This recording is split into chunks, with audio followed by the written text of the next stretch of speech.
Yeah, yeah, yeah. Jonesy and Amanda's got a room for.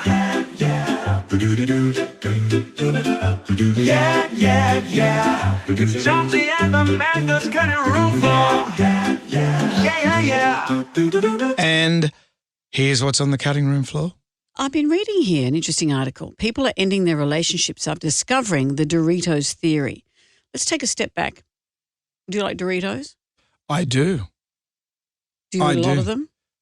Not so much. I like them with a bit of salsa. I remember the first time I ever ate a Dorito was over in America. Who would remember the very first time? I do. I just remember because we were in America and How old were you? I would have been 13, a bit younger, because they weren't over here. Was it a flavoured one or a plain It was one? a flavoured one. I remember eating it and I thought, oh, my God, this is the worst thing I've ever eaten in my life. Well, sometimes Because we didn't have, those in Australia back flavourings. then, We would have had cheese balls, we had twisties, cheesels, and cheese balls. No, we didn't have cheese balls.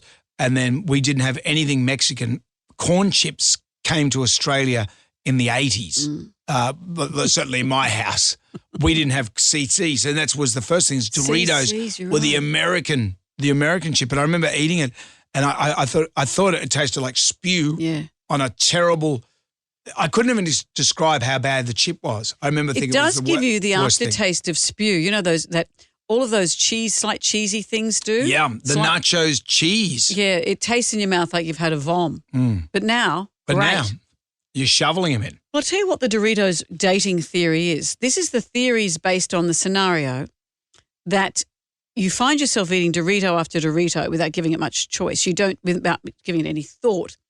You don't think about whether it's satisfying or not. You just eat a stack of them and you're never completely satisfied. And this could correlate to other areas and other people in your life. So this TikTok user, surprisingly, has said the idea is that only experiences that aren't truly satisfying are maximally addictive. So you're eating Doritos. When you eat a Dorito and finish a bite, you're not satisfied.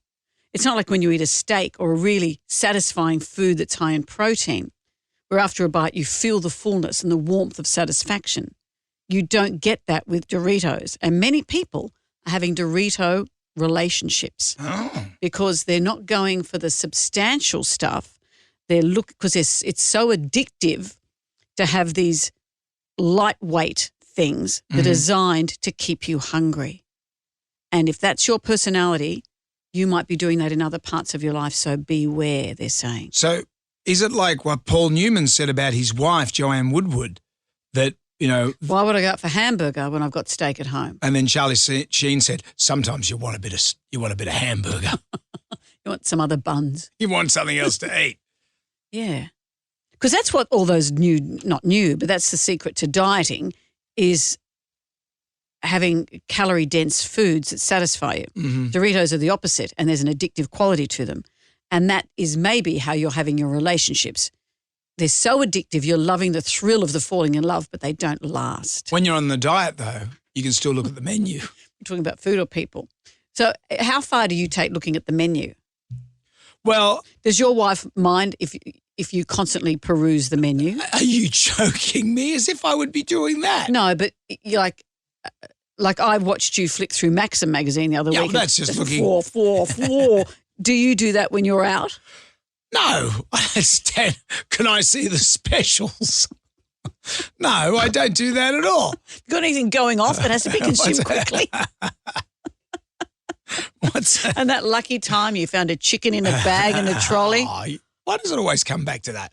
That's totally Are we different. talking about food or people? I don't know. I remember some time ago, I used to get a lift into work when I had to go to a business lunch after the show, and one of the girls at the typing pool, I would meet her outside a German restaurant. So that's where I just wait for her car to come along.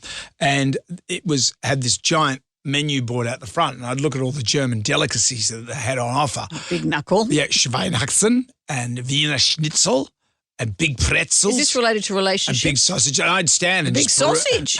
peruse that menu board, and I'd always be very, very hungry as. But I never went to that restaurant. Right. So it's not linked to you getting in the car with that girl from work? No, not at all. No, Right. She'd pick me up and she wouldn't even know, although I'd be salivating like Pavlov's dog. She didn't think you were creepy at all. A man on the side of the road salivating. But then I went to go to the restaurant and it was closed down. So is that maybe a metaphor for life? Maybe.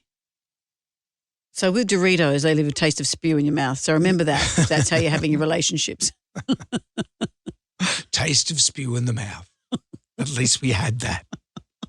Okay, kids, that's it for today. Come back tomorrow for more Jonesy and Amanda's Cutting the Room Floor.